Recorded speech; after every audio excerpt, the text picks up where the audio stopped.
Dialysis सुरू करण्यापूर्वी रुग्णाने लक्षात ठेवण्यासारखी सोप्या भाषेतील चेकलिस्ट.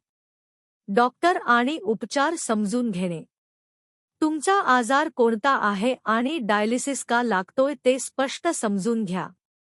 डायलिसिसचा प्रकार, हेमोडिलायसिस, पेरिटोनियल डायलायसिस कोणता आहे ते विचारा. आठवड्यात किती वेळा आणि किती वेळ लागेल ते जाणून घ्या.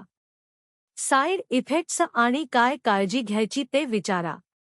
ॲक्सेस संबंधित तयारी.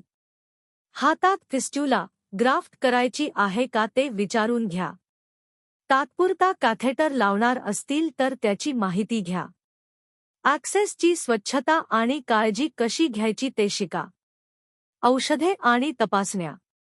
तुम्ही घेत असलेली सर्व औषधे डॉक्टरांना सांगा. काही औषधे बदलावी लागतील का ते विचारा.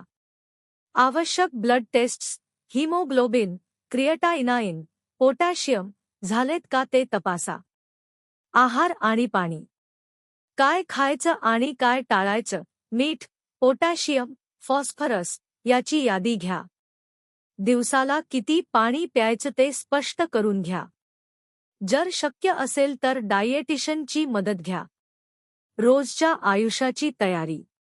डायलायसिसच्या दिवसांची वेळ ठरवा, काम, शाळा यानुसार. थकवा येऊ शकतो, त्यामुळे आरामाची योजना करा.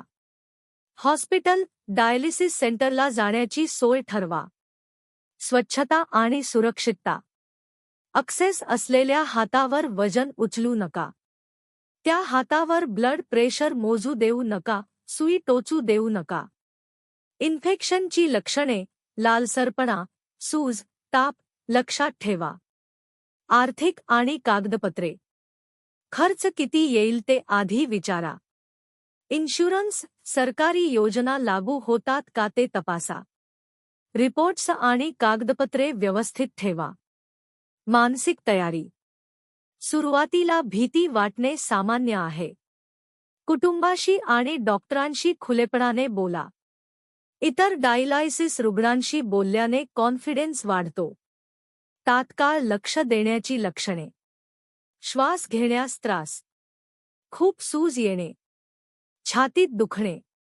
खूप अशक्तपणा किंवा चक्कर.